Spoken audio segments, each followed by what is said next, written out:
Mes chers élèves, puis trop commun sciences de la vie de la terre, salam alaikum wa rahmatullahi wa barakatuh. Allah ma'allimna ma fa'alna wa fa'alna bima 'allamtana. Chers élèves, je vais vous présenter, Inch'Allah, dans cette vidéo les activités 9, 10, 11 et 12 concernant le rôle des êtres vivants dans l'évolution du sol et sera traité de la manière suivante.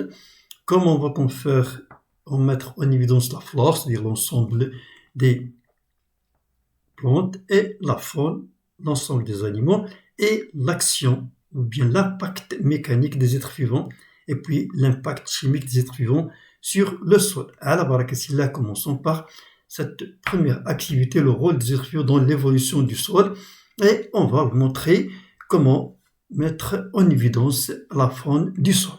Donc le montage suivant, il est de la manière suivante, dans un air lamaillère, normalement, qui est bien fermé, et à l'intérieur, un tube à dégagement qui est relié à l'eau colorée. De l'autre côté, c'est la même chose, mais ici, il y a deux sols, un sol qui est frais, et ce sol-là est stérilisé. On peut le stériliser par la chaleur, ou bien le stériliser par la colle pour tuer la matière organique, il met la matière vivante. Et les deux, ils sont reliés à un bocal, un récipient qui contient de l'eau colorée. Donc, au début d'expérience, comme vous le constatez ici, le début de l'eau colorée, il était là. Mais après quelques heures, on constate que le niveau de l'eau colorée a monté dans le tube à dégagement, le tube capillaire. Alors, on vous demande d'expliquer les résultats. Donc ici, on a normalement deux résultats, deux explications. Déjà, vous connaissez auparavant que l'eau colorée, normalement, lorsqu'elle a monté ici, ça veut dire quoi? Que la quantité d'air qui était dans cette partie-là, elle est diminuée. Qui l'a diminué, ce sont des êtres qui sont dans ce sol-là, qui ont absorbé l'oxygène, le dioxygène.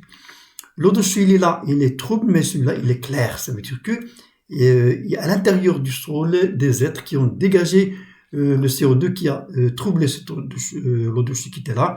Mais ici, il n'y a rien. Ça veut dire que dans ce sol-là, ce sol qui est frais, il contient des êtres vivants qu'on ne peut pas voir à l'œil nu. Comment on a mis en évidence ça? Par le phénomène de la respiration. Il y a un dégagement de CO2, il y a une absorption de O2. Alors que peut-on en déduire? Bien sûr, on déduit que les êtres vivants humains dans le sol. Donc, tapez la figure 1, on constate que pour le sol frais, l'eau de chaud devient trouble et l'eau colorée monte dans le tube. Par contre, pour le sol stérilisé, il n'y a aucun changement. Alors, ça veut dire quoi? Que le trouble de l'eau chaude est dû au dégagement du CO2, c'est-à-dire dioxyde de carbone, voilà. Et la montée de l'eau colorée est due à l'absorption d'oxygène qui existe dans ce milieu-là, c'est-à-dire cette partie-là. Voilà. Alors, qu'est-ce qu'on peut en déduire de tout ça? On déduit que le sol contient des micro-organismes. On ne peut pas les voir à l'œil nu, mais on les a mis en évidence par le phénomène de la respiration. Donc le sol est un milieu vivant. Voilà des êtres qu'on peut trouver à l'intérieur du sol. Alors on peut classer la faune du sol en trois classes. Alors la micro, c'est-à-dire les petits, on ne peut pas voir à l'œil nu. Sa taille est inférieure à 0,2 mm, les protozoaires, certains vers filamenteux, comme vous le voyez à droite. La mésofaune de taille moyenne varie entre 0,2 et 4 mm. Certains insectes, comme les colomboles, comme vous le voyez ici, les déplures et les arthropodes. Alors, et la macro, c'est-à-dire les grands êtres, la macrofaune, sa taille supérieure à 4 mm, comme les araignées, les vers de terre, les insectes, les larves, etc.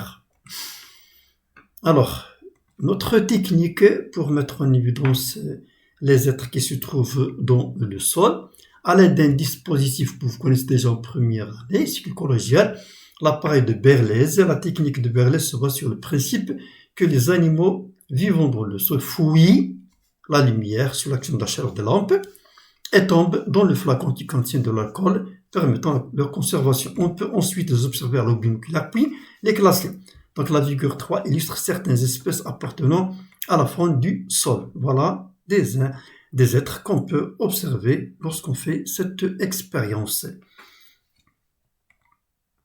Alors, réaliser les manipulations de ce document, isoler, puis observer les animaux de sol. Donc, cette expérience peut être réalisée au laboratoire avec votre professeur. Alors, la mise en évidence de la microflore du sol. Alors, pour mettre en évidence la microflore du sol et son action sur la litière, le reste des êtres vivants riches en matière organique et qui constituent la couche superficielle du sol, on propose l'expérience suivante. On prépare 2 bottes de pétri. Vous la connaissez, la botte de pétri. Une contenant du sol stérilisé, sol chauffé à 100 degrés Celsius pendant 30 minutes, humidifié, c'est-à-dire qu'on va ajouter de l'eau, sur lequel disposer un papier filtre. L'autre, identique, c'est-à-dire l'autre botte de pétri, identique, mais avec du sol non stérilisé, normal, naturel, humidifié aussi, ajouter de l'eau, à température 30 degrés Celsius.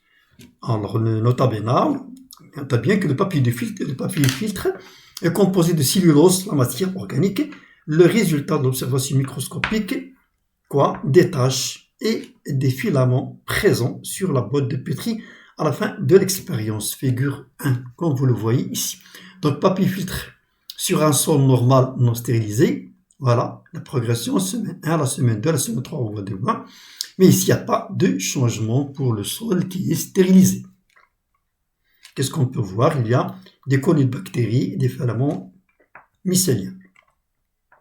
Alors, décrire les résultats de l'expérience, bien sûr, il y a une dégradation de la matière organique progressive selon les semaines, alors qu'ici, il n'y a pas de changement. Ça veut dire que le sol, il contient vraiment de la microflore qui a dégradé la matière organique se trouvant dans le papier filtre. Alors, la description.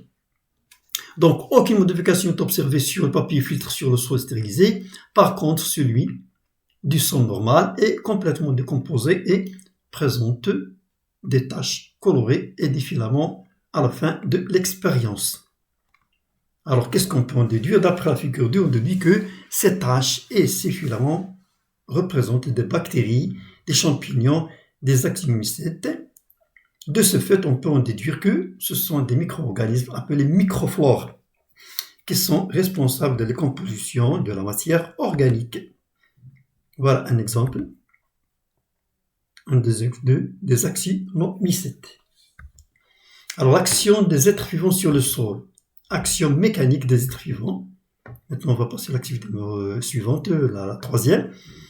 Et l'action mécanique des végétaux sur le sol. Document 15. L'action mécanique des végétaux sur le sol se manifeste par quoi? Par la croissance exagérée de leurs racines.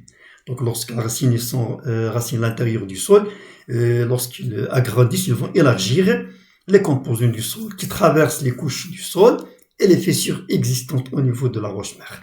D'après les données de ce document, déduire les effets de l'action mécanique des racines sur le sol. Alors, qu'est-ce qu'il est cet effet mécanique? Donc, l'action mécanique des racines, qu'est-ce qu'il favorise? Non seulement la dégradation progressive de la roche-mère, mais aussi, elle fait augmenter la porosité. Elle devient de plus en plus porose du sol, ce qui facilite l'infiltration d'eau, de pluie, d'irrigation, ainsi que l'aération du sol. Il ne va pas rester compact. Donc, voilà, comme on observe ici, les racines, lorsqu'ils sont racines à l'intérieur du sol, ils s'élargissent et ils ont une action mécanique. Et puis, leur rôle, c'est d'améliorer la qualité du sol pour l'aération et l'absorption de l'eau. Alors, l'action mécanique des animaux, qu'est-ce qu'ils ont comme action? Donc, les vers de terre, le lombric, sont considérés comme les plus importants animaux qui ont une action mécanique sur le sol. Pour mettre en évidence le rôle mécanique des lombrics sur le sol, on réalise l'expérience suivante. Alors, des couches, comme vous le constatez ici, de sable ont été déposées en alternance avec des couches d'humus, c'est-à-dire la matière organique, dans un aquarium vide. Le tout a été humidifié. Alors, des lombrics c'est-à-dire dans cet endroit-là, étaient ajoutés avec des feuilles mortes. La figure numéro 1. Le dispositif est préparé depuis quelques semaines. La figure 2 représente le résultat. Donc, comme vous le constatez ici, qu'il y a très grande différence. Voilà, les lombrics, lorsqu'ils pénètrent à l'intérieur du sol, ils peuvent remonter, redescendre une deuxième fois. Ils viennent mélanger les composants de ce sol-là. Donc, on vous demande d'analyser les figures de ce document et préciser l'action des lombrics sur le sol. Donc, au début de l'expérience, les couches sont superposées et bien limitées, comme on peut le voir ici. Voilà, la première couche, deuxième, troisième et quatrième. Mais à la fin de l'expérience, les couches ne sont plus comme ça. Voilà, ils sont mélangés, le haut en bas, du bas en haut. Alors, les couches sont complètement mélangées avec la présence des galeries. Les galeries, c'est-à-dire les chemins suivis par le passage qui ont été construits par les lombriques. Voilà. Alors, ainsi, les lombriques, qu'est-ce qu'ils agissent mécaniquement sur le sol? Le creusement des galeries, l'enfouissement de la litière, le mélange des différents horizons du sol, distribution de l'humidité, ce sont tout ça des actions mécaniques réalisées par les lombriques. Voilà, première étape, début de manipulation, voilà. La suite, voilà l'action mécanique des lombriques. Alors, l'action chimique des êtres vivants, on va voir l'action chimique des lombriques. Alors, qu'est-ce qu'ils ont? Alors, les vers de terre, toujours, peuvent avaler des quantités importantes du sol dont le type digestif de ces êtres vivants se réalise. Bien sûr, établissent des liaisons chimiques entre les molécules organiques qui ont été ingérées bien sûr, par les lombriques et les molécules minérales, aboutissant à la formation des structures appelées agrégats biologiques qu'on trouve en quantité importante dans les déjections des lombriques, on les appelle turicules. Voilà le résultat des turicules qu'on voit. Ce sont des déchets, entre parenthèses, rejetés par les lombriques. Alors, pour mettre en évidence l'action chimique des lombriques sur le sol, on compare le résultat d'analyse chimique d'un échantillon de déjection et d'un échantillon du sol des mêmes quantités de la même profondeur. Voilà. Donc, ici, vous avez la teneur du sol, le calcium, le magnésium, l'azote, le phosphore, le potassium, la teneur du tyricole et la comparaison entre les deux. Très grande différence ici, 27,19, 4,92,1. Donc voilà, c'est très grande différence entre les deux. Ça veut dire que le sol où il y a des lombriques, il est très riche en matière minérale. Alors on vous demande de comparer. C'est très simple. Voilà. Alors les déjections des lombriques sont plus riches en éléments chimiques que le sol environnant. Donc le sol s'enrichit en éléments chimiques grâce à l'action chimique des lombriques, ce qui améliore la quantité du sol et le rend plus fertile. Alors l'action chimique de la microflore sur le sol. Regardez bien cette image-là. Ici vous avez la matière organique et voilà les différentes facteurs qui vont agir sur cette matière organique. La surface ici à l'intérieur, la microflore, microfaune et leurs actions qui vont aboutir à la formation de la matière minérale. Alors ici, vous avez les micro-organismes du sol, les bactéries, les champignons, les microscopiques agissent au niveau des horizons supérieurs par des phénomènes de décomposition de la matière organique en deux opérations principales et parallèles. La minéralisation et l'humification. La figure qu'on voit ici à côté résume différentes étapes de la minéralisation et de l'humification de la litière due à l'action chimique de la microflore. Alors, on vous demande de retirer les différentes étapes de la minéralisation et l'humification. Donc voilà, ici, la matière minérale formée à partir de la dégradation de la matière organique par la microflore et la microfaune. Donc l'humus, c'est quoi? C'est réserve de matière organique à minéralisation lente. Alors, quel est le rôle du complexe argilo-humique? Donc ici, l'argile et l'humus dans l'amélioration du sol.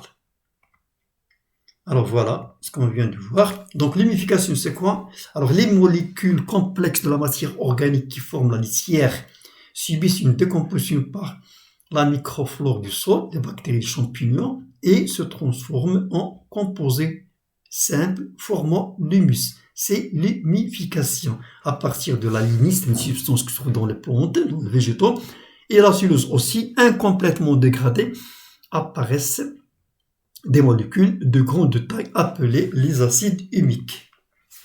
Voilà aussi même chose qu'on peut voir. Alors les plantes, les animaux, leur déjection et puis la décomposition de cette matière organique en matière minérale qui sera réutilisée par les plantes vertes.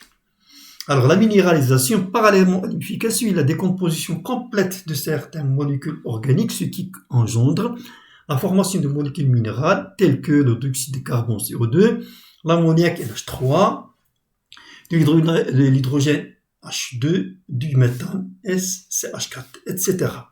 Donc voilà le complexe dont on a parlé tout à l'heure, le complexe argilo-humique. Alors, ce complexe-là, l'humus provient de la décomposition de la matière organique, comme on a vu, et se lie aux particules d'argile pour former le complexe argile-humique qui relie l'eau et les ions minéraux. Ceux-ci resteront donc à la disposition des plantes chlorophylliennes. Alors, l'humus est ainsi important pour la fertilité du sol, comme on voit ici. Donc, vous avez ici les ions calcium, l'argile, l'humus, ces ions-là, ils vont rassocier les deux pour former ce qu'on appelle un complexe argileux humique pour faciliter l'absorption de différents minéraux nécessaires pour la croissance de la plante. Donc ici vous avez les tiers fragmentée, les tiers décomposés, l'humus et la matière minérale formée par grâce à la décomposition par les êtres microscopiques. Donc dans ce sens-là, on a de la litière à litière fragmentée. Il y a l'intervention de la faune, des vers de terre. Ici, l'intervention de la microfaune des acariens et des colomboïdes. Ici, l'intervention de la microflore qui va transformer l'humus en matière minérale utilisable par les plantes vertes. Alors, les stades de la formation d'un sol. Alors, les stades de la formation d'un sol, le sol résulte d'un long processus où plusieurs facteurs écologiques interagissent. Alors, la schéma ci-dessous montre les principales étapes de la formation d'un sol, ce qu'on appelle la pédogénèse, formation du sol. Première étape, deuxième, troisième et quatrième, on va les voir en détail. Donc, pour la première, on vous demande quels sont d'après vous les facteurs écologiques qui contrôlent la formation du sol. Donc, la genèse du sol, ça se fait de la manière suivante. Commençons par la roche-mère. Alors, par ses porosités physiques, dureté ou friabilité, et par sa composition chimique, la roche-mère favorise une évolution plus ou moins rapide du sol. Alors, les êtres vivants favorisent l'enrichissement du sol de la matière organique et le climat joue un rôle décisif grâce à la température qui influe sur la vitesse d'altération de la roche-mère et aussi aux précipitations qui conditionnent l'intensité des phénomènes de migration et d'accumulation se déroulant dans le sol. Alors, en utilisant les schémas et en se référant à vos connaissances, citez les étapes de la formation d'un sol. Donc, la première chose, c'est la dégradation, c'est-à-dire l'érosion de la roche-mère. C'est le résultat de processus physiques, action du gel, des racines, etc. et du phénomène chimique, l'altération des minéraux de la roche-mère. Deuxième étape, incorporation de la matière organique, et ça, elle va se mélanger avec la matière minérale. Puis la troisième étape, minéralisation et humidification, décomposition microbienne de la litière, formation du complexe argile-humique, les acides humiques se lient aux particules argileuses grâce au cation K+, F2, Fe3+, le magnésium, etc., formant le complexe argile-humique qui fixe les éléments minéraux empêchant le lessivage du sol. Et puis la formation complexe du argile-humique, les acides humiques se lient aux particules argileuses grâce au cation Ca+, F3+, magnésium, formant le complexe argilo-humique qui fixe les sels minéraux et empêche le lessivage, comme on a vu tout à l'heure. Alors, comment identifier les différents horizons? Donc, ici, vous avez la roche-mère, pas de formation au cours du sol. Après, la dégradation, l'érosion, c'est l'horizon B. Et puis, le suivant, on constate qu'il y a déjà le début de formation du sol, horizon humifière, riche en humus. Et puis, la quatrième et dernière étape, c'est la litière, formation de litière. Et on voit qu'il y a formation d'un sol, il y a des plantes qui vont pousser sur ce sol-là. Alors, merci de votre attention. J'espère que ça va vous intéresser. Bon courage et à la prochaine fois. Inch'Allah, on va voir pendant la vidéo suivante l'impact de l'homme sur le sol. Bon courage et à la prochaine fois.